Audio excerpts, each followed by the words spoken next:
Bonjour et bienvenue chez Marie-Fidèle Stories, le village de récits où la résilience et l'excellence prennent la parole. Aujourd'hui, je reçois 3 invités, 3 personnes qui ont mis en commun leurs plumes pour offrir au monde un livre puissant, passionnant et très inspirant. Comment les mères fabriquent des génies. Alors, mes 3 invités d'aujourd'hui, imprimeur Marc Fischer. Bonjour. Bonjour Marc. Tu changes pas, ça fait des années qu'on se connaît. Quel est ton secret? Tu pourrais faire un livre là-dessus. C'est bien, merci. Comment trouver l'éternelle jeunesse en 3 volumes. Marc Fischer, c'est un éminent écrivain, tout le monde le connaît, La planète et le lit, avec ses 70 livres publiés, et traduits en 30 langues. Oui. C'est vraiment quelque chose. Ça me prend du temps à m'expliquer. 70 livres, hein? Et puis, comme le fruit ne tombe pas loin du baobab, j'ai sa fille Julie. Bonjour. Julia. Oui, bonjour. Julia Poisson, étudiante et bientôt bachelière en éducation à la petite enfance. Oui, exactement. Quel beau domaine. Oui, vraiment. On en a besoin. Oui, tout à fait. Ensuite, une autre 3e personne de la famille, toujours, psychiatre, docteur Sylvain Louis Lafontaine. Oui. Psychiatre qui a apporté quand même une dimension significative au livre, signification scientifique et profondément humaine. J'espère. C'était le but. Bonjour, docteur. Bonjour. Donc, trois regards pour un même message fort.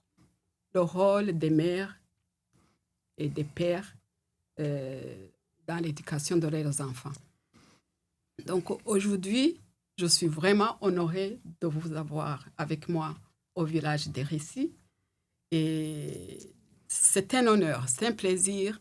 Je connais Marc depuis très longtemps. Je connais Julia quand elle était encore petite fille. Là, elle a grandi. Je l'ai entendu souvent au lancement, celle-là. Oui. Oui, c'est vraiment un plaisir maintenant de te voir comme autrice et qui emboîte le pas de son papa. Oui. Alors, première question. Comment ça s'est passé pour que vous 3, une étincelle jaillisse, pour que vous décidiez de vous mettre à écrire ce livre ensemble, à 3? Je pense que c'est Julia qui a la meilleure réponse. Oui, quand je parlais au lancement, justement, dans mon speech, là, c'est durant la convalescence de mon père. Dr. Sill, qu'on l'appelle, restait avec nous chez mon père. Oui. Puis, ma blague, c'est on s'est dit qu'à la place de jouer aux cartes, on va écrire un livre. Wow. On passait beaucoup de temps ensemble. Oui. J'étais gâtée, elle m'apportait mon journal, mon café, nettoyait ma plaie, parce que j'ai subi une opération assez importante. Et j'avais besoin d'une infirmière privée, donc... Il ne voulait pas payer. Excellent. OK. Donc, l'idée vient de Julia. Non. C'est drôle. On passait beaucoup de temps ensemble, puis pour vrai, c'est comme... il reste que... Moi, ma vie, c'est les livres. Sylvain, quoi qu'il soit docteur, il a lu plus que moi. Des poètes russes, des poètes allemands. Il a tout lu.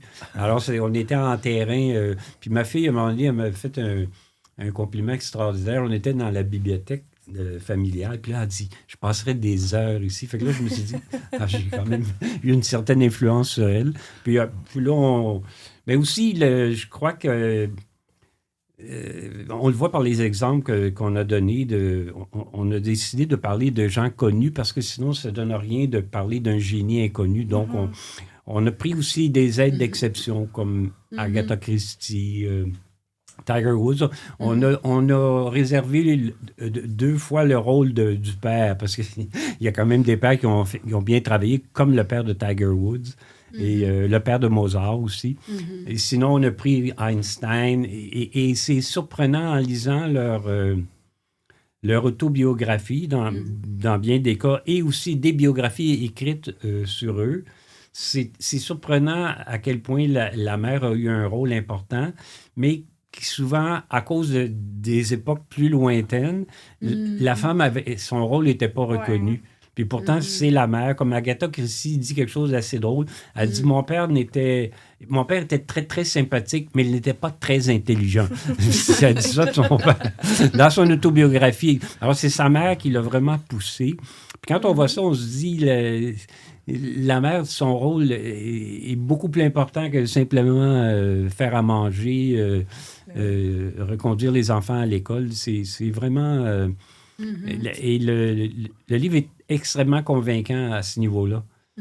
La thèse est un peu provocante. Le titre est provoquant parce que est-ce que c'est possible? Mais tous ceux qui l'ont lu, et les gens un peu comme toi, le lisent à toute vitesse. Ils achètent le livre, puis le lendemain, il s'est lu.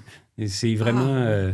on est vraiment excités de ça, de la réaction. Oui, les gens le dévorent. Oui, c'est un livre qui se lit très vite parce qu'on a hâte de voir la suite, de savoir qu'est-ce qu'il y a dans le chapitre suivant, c'est quoi l'histoire qui vient, parce qu'il y a plusieurs histoires dedans très, très, très pertinentes. Oui, très touchantes aussi. Oui. Docteur Lafontaine, vous parlez beaucoup de la mère miroir. Oui. Pouvez-vous nous expliquer un peu ce concept? En fait, il faut revenir... Marc a parlé de la mère et la fabrication des génies. En fait, c'est tout le domaine de la créativité qui est mis en cause, puis qui demeure quand même un mystère. La créativité, on sait ce que c'est, mais on ne sait pas trop comment ça fonctionne. On sait toutefois, et de plus en plus avec les recherches récentes, que la période la plus précoce de la relation de la mère avec son enfant est crucial pour développer une grande créativité. Avant, on pensait que les génies devenaient génies par eux-mêmes, mais on s'est rendu compte que non seulement ils avaient besoin d'une mère, mais que l'intervention de la mère se faisait de plus en plus tôt dans leur vie. Alors, pour en arriver à créer des génies, si on veut, il faut un peu aider l'enfant à créer son monde à lui. C'est-à-dire que l'enfant, lorsqu'il naît dans les premiers mois de sa vie, ne se rend pas compte qu'il est séparé de sa mère. Il ne se rend pas compte qu'il y a une mère. Lui, il a l'impression que c'est lui et seulement lui qui est présent et c'est lui qui contrôle tout autour de lui. Donc, c'est pas il a pas... quand il a faim, il s'aperçoit que sa faim est soulagée après un certain temps. Et lui se dit, c'est moi qui ai fait ça. Alors, c'est génial. C'est génial. Et c'est une omnipotence incroyable de l'enfant c'est un peu ingrat pour les mères parce que la mère, elle n'est pas dans le tableau vraiment. L'enfant, le bébé, il se dit pas, j'ai faim, ma mère va me faire chauffer du lait, elle va me donner un biberon, puis je vais me sentir mieux. Pas du tout. Il y a un malaise qui est la faim. Après un certain temps, la faim s'en va, donc c'est soulagé.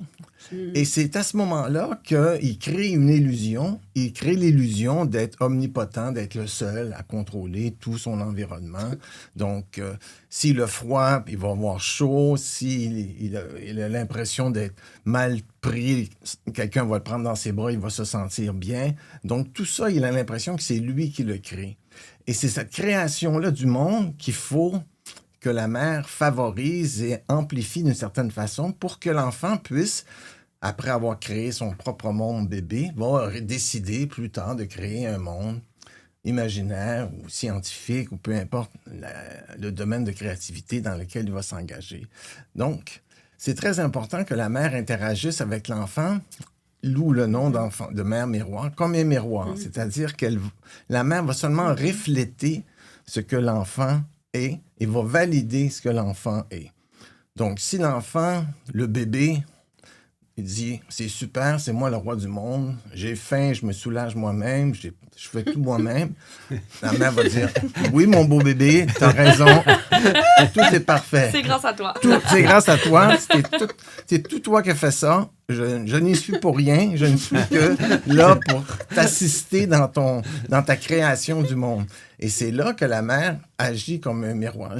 Et on a besoin de la mère miroir tout au long de notre vie. On a toujours besoin d'être validé. On a toujours besoin que quelqu'un nous reflète notre émotion. Et les mères font ça de façon intuitivement. Un enfant qui tombe de la bicyclette, il s'érafle le genou. La mère dit « Oui, t'as mal, ça va faire mal, mais maman va s'en occuper, puis t'auras plus mal bientôt. » Elle reflète ce que l'enfant vit. Elle valide ce que l'enfant vit. Et à partir de ces moments-là, mais ça, c'est un peu la brique qui va construire le monde de l'enfant.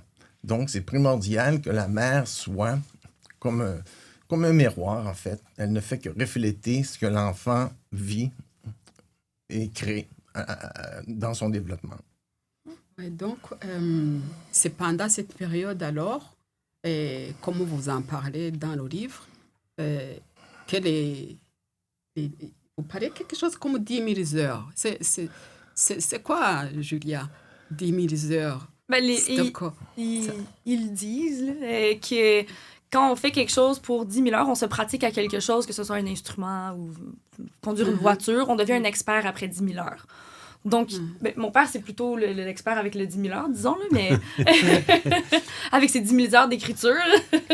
C'est une théorie qui nous, on a fait une variante de cette théorie-là parce qu'on a constaté que dans beaucoup de disciplines, 10 000 heures, c'est insuffisant. Pour devenir un grand maître aux échecs, ça prend 20 000 heures en général.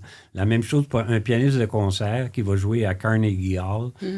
Au bout de 10 000 heures, il ne sera pas là. Il va peut-être jouer dans le sol de son école ou de l'église. Mais par contre, ce qu'on a constaté chez la plupart des génies, et c'est la mère qui a joué ce rôle-là, c'est que les gens ont commencé les 10 000 heures très tôt dans leur vie. Des fois, à l'âge de 2 ans, de 3 ans, Mozart était déjà presque un virtuose à 6 ans parce que la musique était présente. Dans le cas de Mozart, c'est son père qui a joué ce rôle-là. Sa sœur aussi était comme prodige, mais à l'époque, il y avait déjà des préjugés. C'était mieux d'avoir un garçon prodige qu'une fille prodige.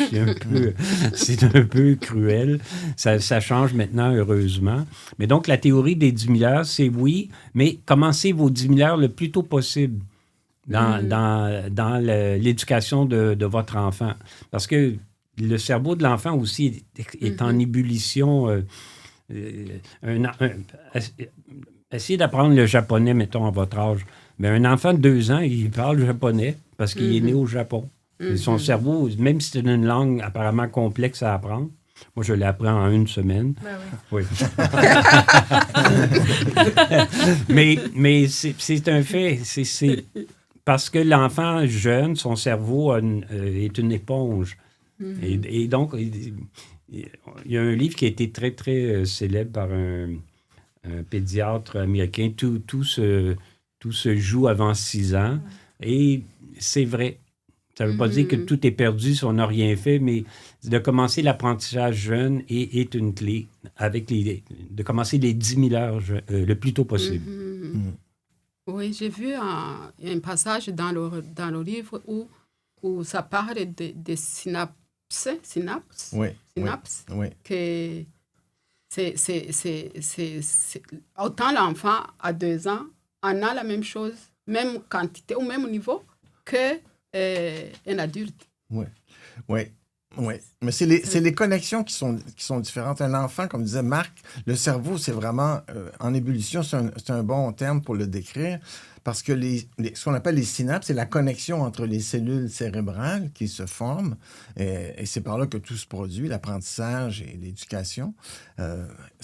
Pour un enfant de 2 ans, il s'en crée des millions chaque seconde. Donc, c'est vraiment un cerveau qui est en expansion incroyable. Et ce qu'il faut ne pas oublier, c'est que il va y avoir une espèce de nettoyage qui va se faire chez l'enfant. C'est-à-dire que les synapses ou les cellules cérébrales qu'il ne va pas utiliser, ils vont s'éteindre, ils vont s'éliminer, juste pour garder les cellules qu'il utilise. Donc, si on lui apprend quelque chose de nouveau, ça va stimuler sa croissance et ça va stimuler son cerveau à croître. Si on ne stimule pas, par exemple, un enfant qu'on lui fait apprendre la musique et un autre enfant qu'on ne lui fait pas apprendre la musique, si on ne stimule pas le cerveau, il va prendre d'autres voies, il va plutôt développer les parties qu'on développe. Donc, c'est là que prend toute l'importance des mères et de l'éducation entre générale pour pouvoir justement essayer de faire stimuler le cerveau le plus possible vers des zones les plus créatives possibles. Donc, à petit âge, on peut vraiment impliquer l'enfant dans le maximum d'activités qu'on peut, Absolument. On peut le diriger. Ah oui, il ne faut pas être gêné de penser que ça va être trop compliqué pour lui ou c'est trop... Non, pas du tout. Toute stimulation, l'enfant va l'enregistrer puis va développer à partir de ça. Et peu importe le stimuli, c'est assez étonnant que les enfants, même des bébés naissants, ils font la différence entre les odeurs. Ils peuvent différencier l'odeur de leur mère de l'odeur d'un autre enfant, d'un autre parent. C'est très développé et assez rapidement aussi.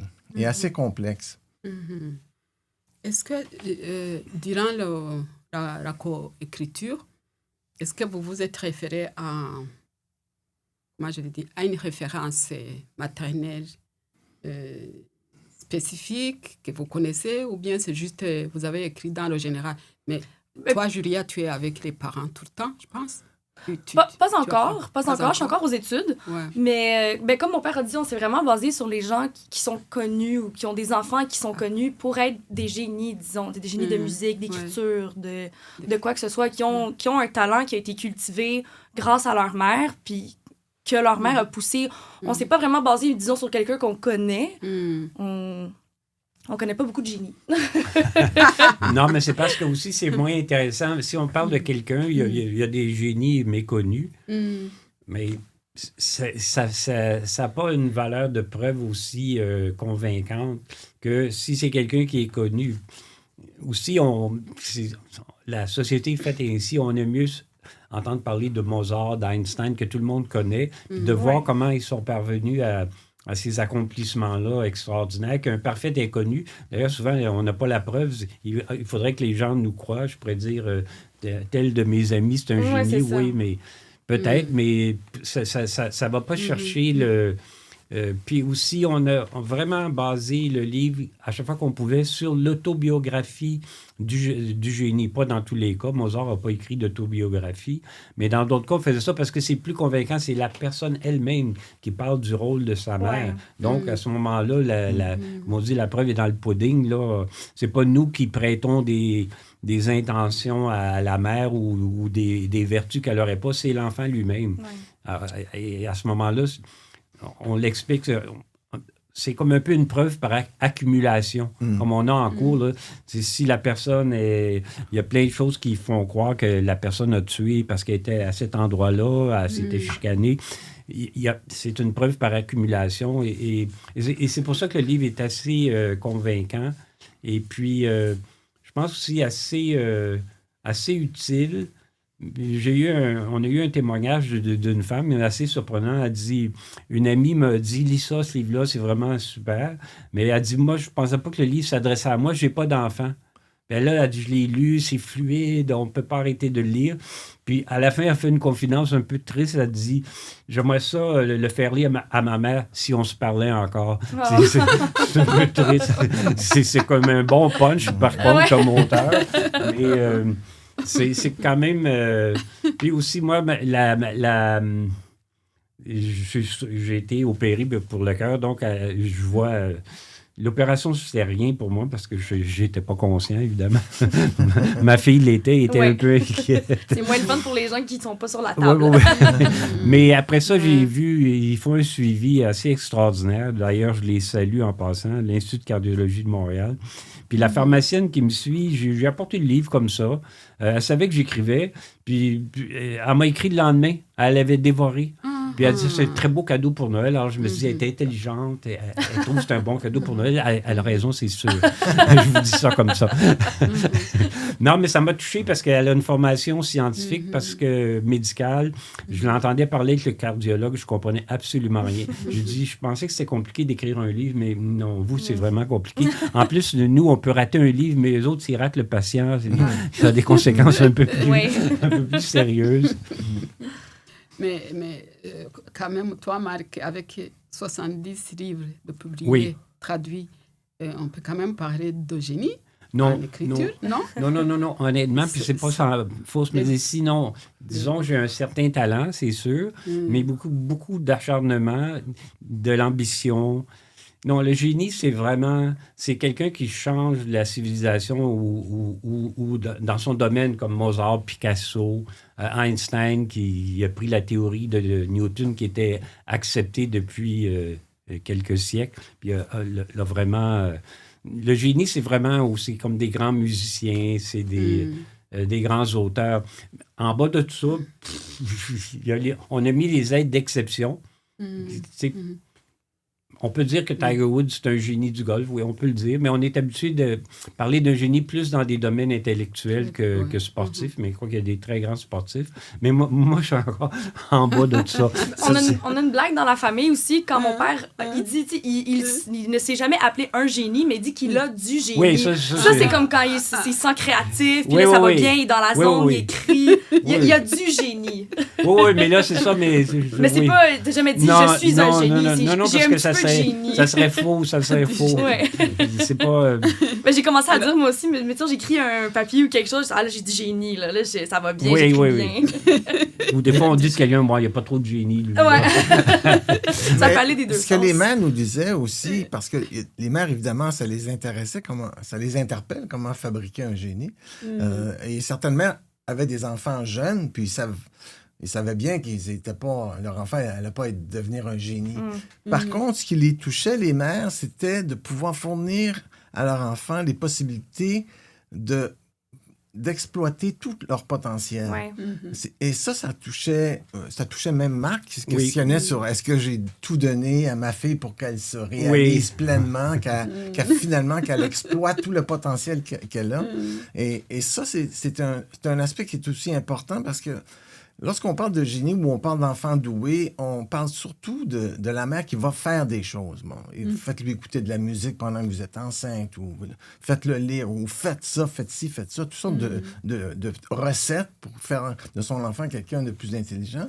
Alors que souvent, l'enfant a comme un élan vital pour exploiter tout son potentiel d'emblée. Et la mère, ce qu'il faut qu'elle fasse, c'est qu'elle ne nuise pas au développement de son enfant, c'est-à-dire ne pas être une bonne mère miroir et ne pas bloquer le développement. Il s'agit juste seulement la mère, son rôle, c'est d'enlever les obstacles que la vie et que l'enfant, des fois, va se mettre lui-même pour pouvoir se développer pleinement. Donc, c'est pas toujours des choses qui sont nécessairement des trucs à donner, mais souvent, et moi, avec mes patients, je vois des mères avec des enfants doués, et ce qui me frappe le plus, c'est que entre l'enfant et la mère, il y a comme excuse-moi l'anglicisme, il y a comme un match. Les deux ensemble, on dirait qu'ils connectent. Il y a quelque chose qui se passe. C'est spécial. Des fois, vous pouvez rencontrer quelqu'un dans une soirée, puis vous sentez que ça clique. Ça clique. Hein? Il y a quelque chose qui s'est passé, le regard. OK, ça, c'est mon âme, ça. Quelque part, voici quelqu'un. Et c'est ça qu'il faut qu'il se passe avec la mère et l'enfant. Il y a comme un clic qui se fait, un match qui se fait.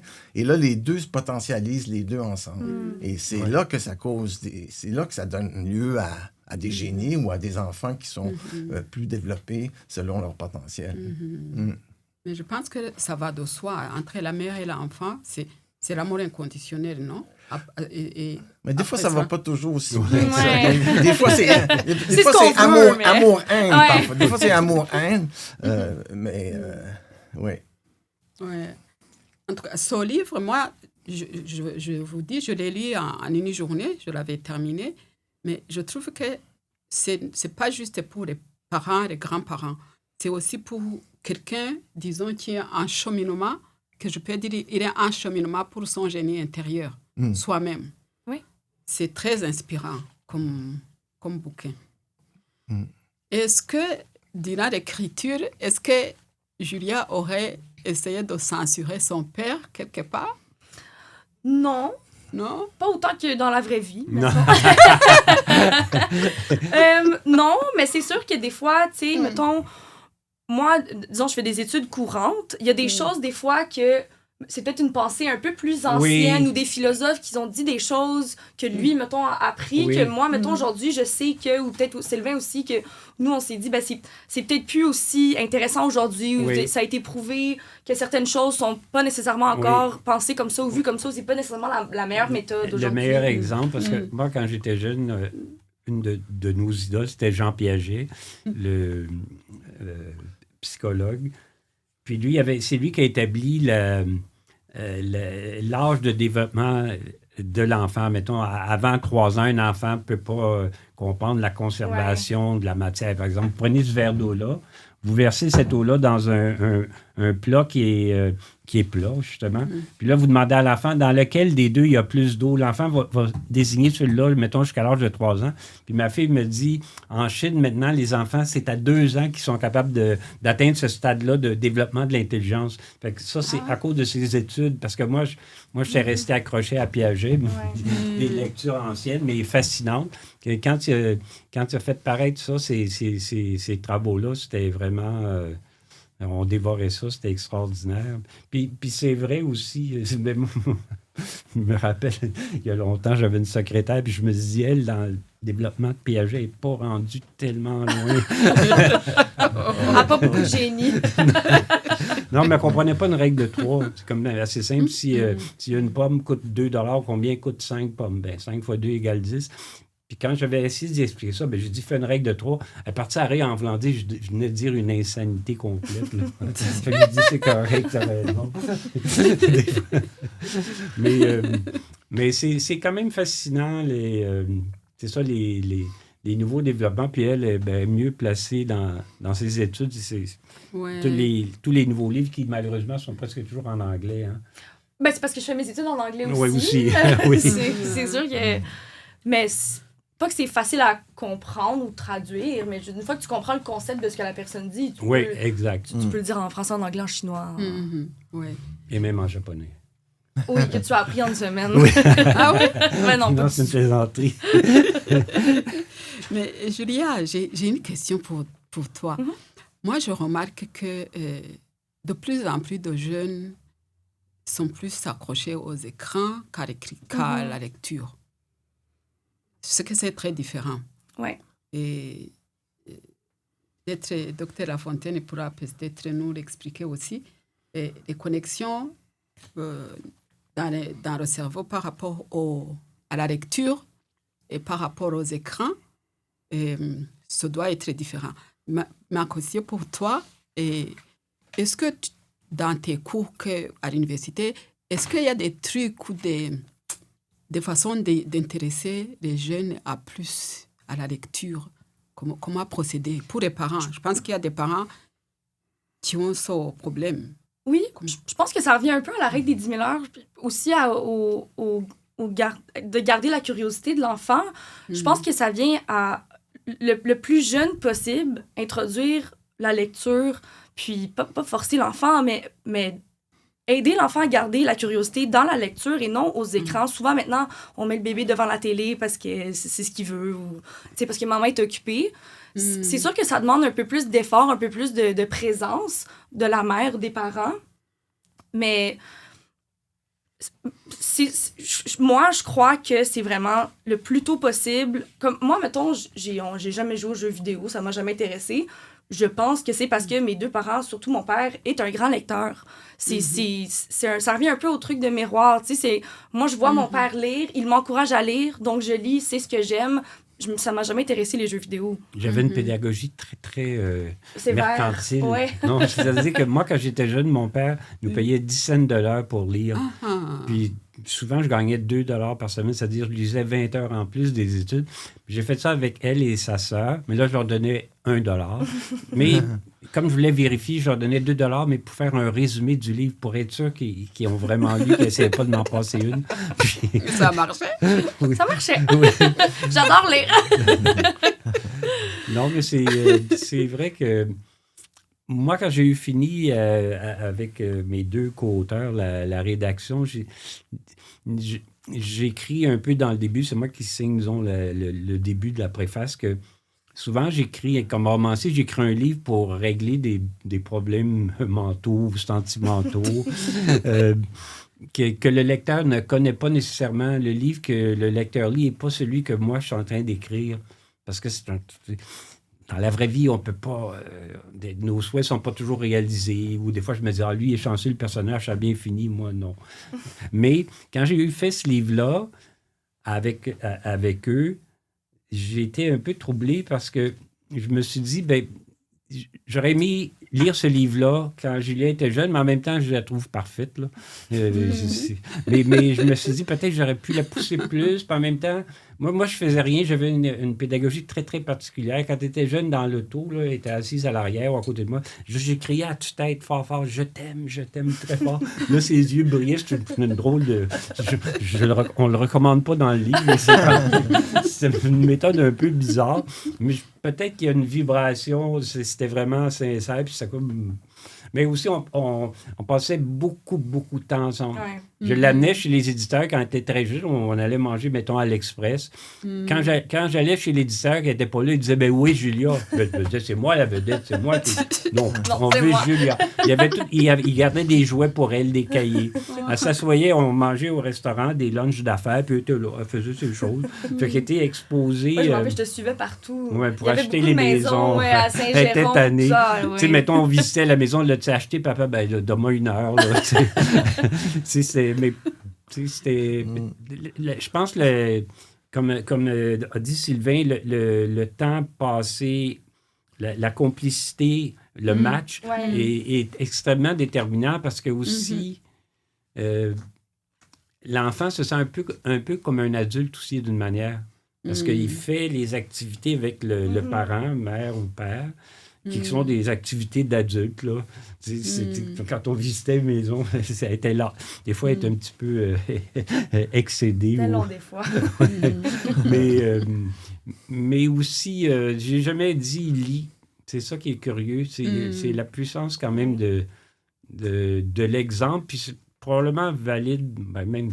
Si le père est dans la mafia, l'enfant a des réflexes de zigouiller des copains. Ah, oui.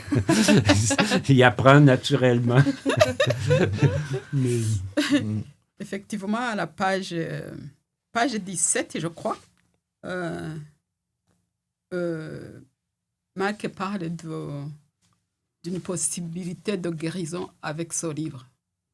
Oui, c'est-à-dire que moi, le livre, c'était plus... c'est vraiment... on a fait un travail intellectuel aussi. Sylvain, des fois, les textes qu'il me donnait, c'est quand même assez savant. Il fallait que je comprenne en les lisant. Puis après ça, essayer de le mettre dans un langage pas trop technique, mais juste suffisamment, parce qu'un médecin psychiatre, il lit des livres que moi, je pourrais même pas comprendre. Il y a tout un jargon quand même psychiatrique qui est nécessaire à l'apprentissage de cette profession-là. Mais pour le grand public, je crois qu'on a réussi quand même à ce que le livre soit très digeste, donc facile à absorber. Puis pour peut-être la motivation, le dernier paragraphe est un peu fort, mais ça, je me suis dit, c'est qu'avec l'âge, on peut se permettre le mode impératif, c'est-à-dire on peut donner des ordres au lecteur. Quand je dis le sort de vos enfants est entre vos mains, le sort du monde est entre les mains de vos enfants, agissez en conséquence. Avec l'âge, on peut, Sylvain et moi, il est plus jeune que moi, on peut aller au-delà de... On peut donner presque pas un ordre, mais un conseil très, très appuyé. Oui. Oui, mais c'est mais certain. je le pense aussi parce que c'est vrai, il y a tellement de... Il y a beaucoup de gaspillage de talent par négligence ou parce qu'on dit « j'ai pas le temps », puis après ça, l'enfant, il arrive à un âge où il est rattrapé. C'est un gaspillage assez tragique si on y pense. Et la responsabilité des parents est énorme. Oui, docteur Lafontaine, justement, la lecture, les écrans, les jeux vidéo, les réseaux sociaux, comment ça se passe dans notre cerveau? Dans le cerveau des enfants, plutôt. Là, on est au niveau des enfants. Mais on ne sait pas trop comment ça fonctionne parce que c'est encore assez nouveau, c'est sûr. Pour la lecture, c'est certain que la lecture, j'en parlais justement avec Marc avant de venir ici, tous les grands hommes, que ce soit des présidents des États-Unis ou des Bill Gates de ce monde, sont tous des grands lecteurs, tous des gens qui lisent beaucoup. Donc, la lecture en tant que telle semble être une stimulation pour le développement du cerveau très particulière et efficace. C'est sûr que plus qu'on lit, plus qu'on a de chance de devenir plus brillant. Ça, c'est certain. Mais au niveau le développement cognitif, parce que maintenant, Julia peut nous en parler, il y a beaucoup depuis Piaget, il y a beaucoup de choses qui se sont faites. Oui. Beaucoup plus. C'est très sophistiqué, puis l'information est rendue très grande. Donc, je ne penserais pas que les écrans en tant que tels sont nocifs, mais c'est le genre de stimulation que ces écrans-là peuvent nous apporter. Julia donnait un bon exemple. Souvent, les parents, pour préparer le souper, mettre les enfants devant la télé, puis là, il n'y a pas vraiment grand-chose qui se passe devant la télé. Ouais. Des princesses qui vivent c'est pas très intéressant de voir des bandes dessinées. C'est pas très stimulant pour leur cerveau. Mais je pense que, de façon générale, il y a une espèce de révolution cognitive qui est en train de se faire avec, justement, l'apparition des écrans puis l'intelligence artificielle. Donc, ça va donner quelque chose qui... Je pense pas que ça va être nocif, mais ça va donner quelque chose de nouveau, ça, c'est certain. Oui. Dans quel sens? Julia, tu es jeune et ça, c'est une question pour toi. Regarde, des fois, je reçois des messages sur mon cellulaire avec MDR ou bien LOL. Des fois, je me dis, mais est-ce que ça, c'est une évolution ou bien c'est une régression en communication? Est-ce qu'il n'y aura pas une génération qui ne saura pas communiquer comme il faut? Qu'est-ce que tu en penses? Mais je suppose que ça dépend à qui on demande. Je pense que si on pense aux emojis, on pourrait penser comme aux Égyptiens avec des pictogrammes. Tu sais, je veux dire... c'est sûr que ça enlève un peu la pensée profonde, mettons. Tu sais, qu'on lit LOL, OK. Ça enlève un peu l'émotion aussi. À la place de dire « je t'aime », on envoie un cœur, quelque chose comme ça. Je trouve que de ce côté-là, c'est pas nécessairement une évolution, mais c'est, comme Sylvain dit, c'est quelque chose de nouveau. Peut-être que les gens vont plus écrire avec des mots complets, puis ça va être juste comme ça qu'on parle maintenant, ou comme ça qu'on écrit. Mais... c'est sûr que mon opinion, c'est que c'est pas une évolution, mais je pense que ça dépend à qui on demande. C'est sûr que c'est social, c'est une nouvelle façon de communiquer. Tu sais, durant des siècles et des siècles, il y a tout le temps une nouvelle façon de communiquer, de parler. Peut-être que c'est juste la nouvelle façon, mais je dirais pas que c'est nécessairement une grande évolution de la pensée. Allez, on va revenir sur notre... livre vraiment passionnant, comme je l'ai dit au début. Et ça, c'est un livre c'est un cadeau agréable à tout le monde, moi, je pense. Pour Noël, les fêtes approchent. Et disons, si, je ne sais pas, à toi ou à lui, si tu devais écrire la suite de ce livre, ou bien si tu devais prendre la version « Comment les pères fabriquent des génies », comment tu vois ça? En fait, la suite est presque faite. Wow. C'est parce qu'on avait trop de notes, trop de documents. On a, à trois, il y a 3 cerveaux. Ouais. Puis moi, je garde quand même comme principe, on vit au siècle de la vitesse. Quand même, les gens ont peu de temps. Le temps de divertissement, maintenant, est réparti entre plusieurs activités. La lecture n'en est qu'un. Je me souviens, je lisais, j'avais reçu en cadeau le journal d'André Gide, un grand écrivain français. Puis à un moment donné, dans son journal, il dit hier, un de mes amis est venu à la maison et il m'a lu, mettons, tel poème. Ou ça. Là, je me suis dit, à notre époque, c'est complètement impossible. Ça me touchait à quel point on parle juste de 100 ou 150 ans d'écart, mais c'est très rare que quelqu'un va dire, je m'en vais chez toi puis je te lis un livre. Ouais. C'est incroyable. Ça change, mais en même temps, et comme dit Julia, il faut vivre avec son époque quand même. Et pour répondre à ta question, comme on avait trop de matériel, c'est le fun quand on dit « Qu'est-ce que tu as fait hier? » tu rentres au bureau le matin, tu dis « Ah, ben j'ai lu le livre de Mark Fisher, Julia Poisson et Dr. Lafontaine. » Ça crée une satisfaction. Cela dit, il y a des romans historiques qui ont 1500 pages, qu'on adore lire aussi. Mais avec un sujet aussi, un titre aussi provocateur, parce que c'est quand même, la promesse est grande. La promesse du titre, c'est pas banal. Mais on réussit, je crois, à faire la démonstration que le titre n'est pas excessif. Donc, c'est ça. Pour répondre à cette question-là, on a gardé, on a beaucoup de matériel. Ah, OK. C'est vraiment un casse-tête de faire le choix, mais l'éditeur m'a dit qu'il aurait pris quelques pages de plus, mais moi, je trouve ça le fun parce que la plupart des gens, à 95%, la meilleure réaction, ils le lisent à toute vitesse. Ouais.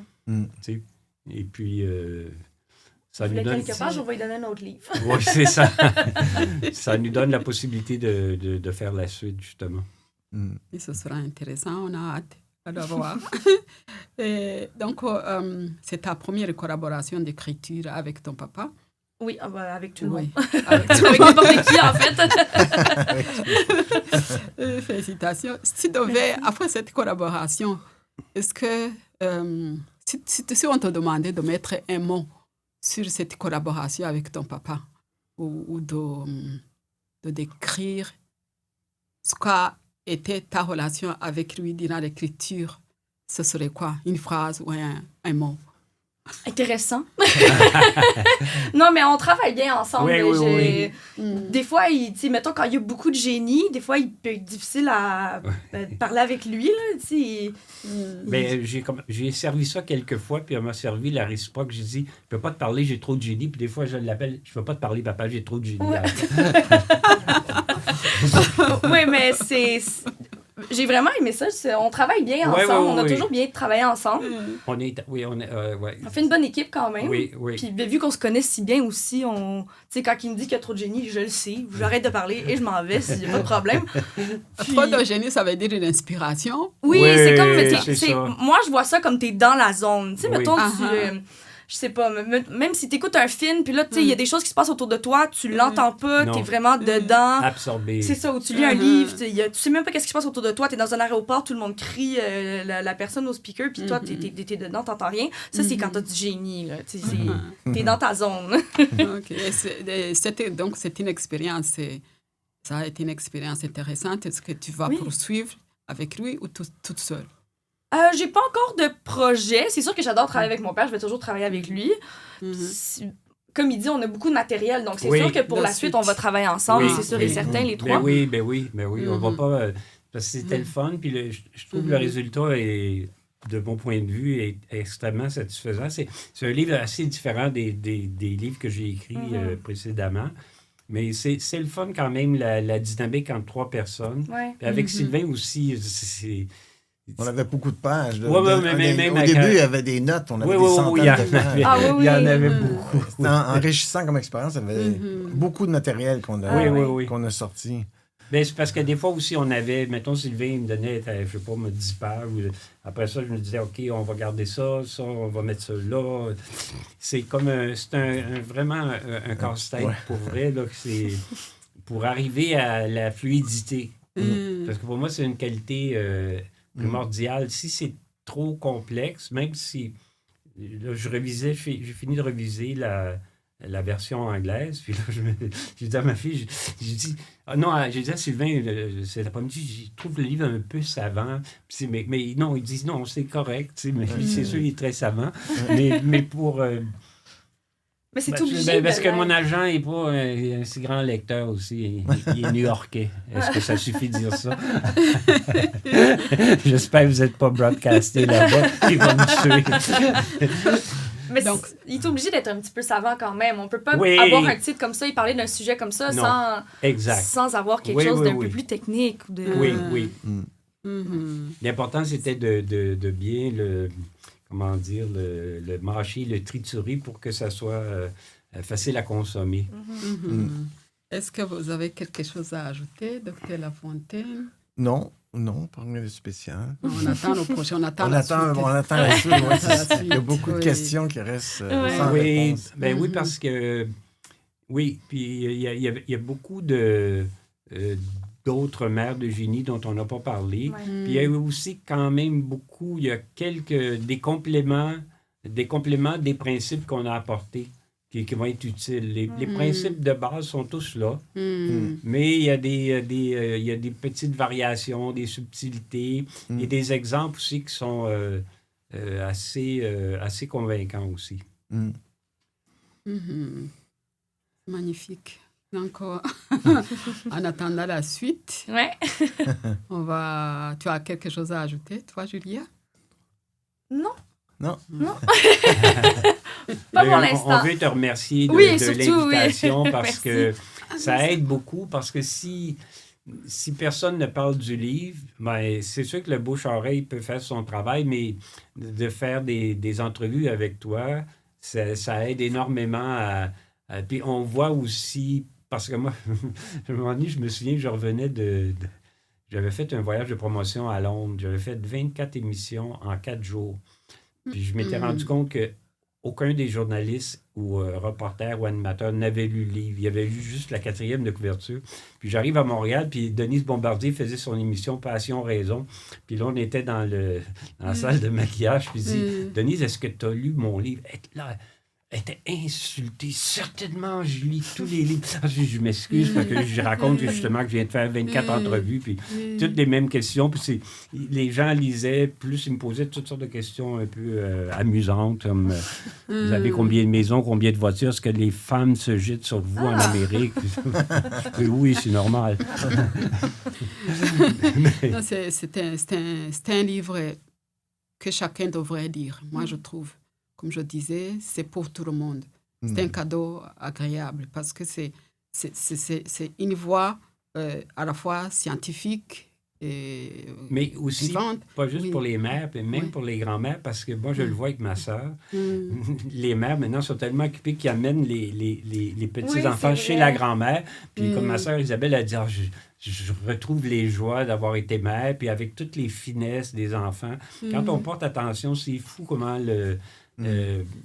l'enfant est assoiffé de cette attention-là, puis aime interagir. Tu sais.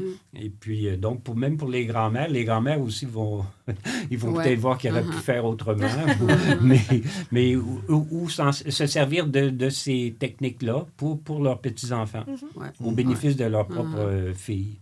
Tout à fait. Je pense que les grands-parents, ce livre, ça envoie des questions, des questionnements.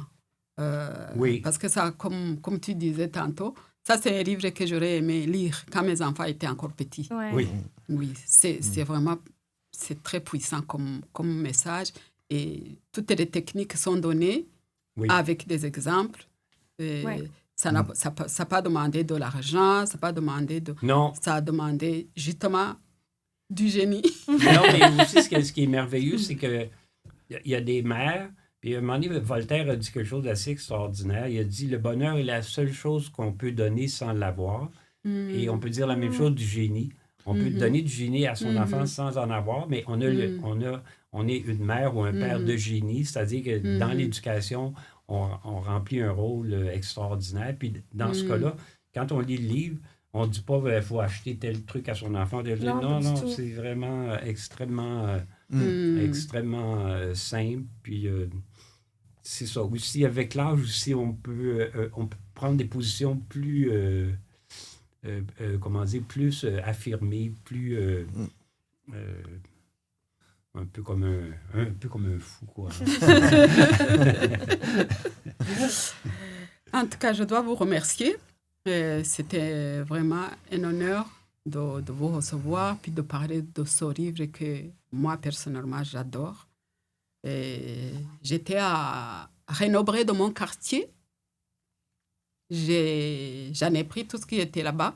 C'est gentil. Parce que les fêtes arrivent. Ouais. Ah, Ça, oui, c'est des cadeaux. Et c'est vraiment un livre où chacun va pouvoir trouver quelque chose de spécial. Mais il faut le lire, ça se lit très vite. Ouais. Oui, donc, on est totalement d'accord avec à notre audience, on vous demande de liker, de partager, de commenter aussi. Et puis surtout de vous abonner pour ne pas manquer aux épisodes prochains. On t'en offre un aussi si tu veux faire tirer. On t'en offre un. Ah, ok, super. On va les signer les 3. Ok, alors. Les auteurs nous offrent un livre pour faire un tirage. Alors, on va donner ça au premier qui fait le commentaire. C'est toi qui décides des règlements. Là. OK. On va l'offrir à celui qui fait le premier commentaire. Ah, c'est ça. On le verra. Super. On va le signer. Hein. Okay. J'ai pas, dédicacé par les 3 auteurs. Oui. C'est précieux. Ça va être c'est l'édition originale. Ça va avoir une fortune après notre mort, malheureusement.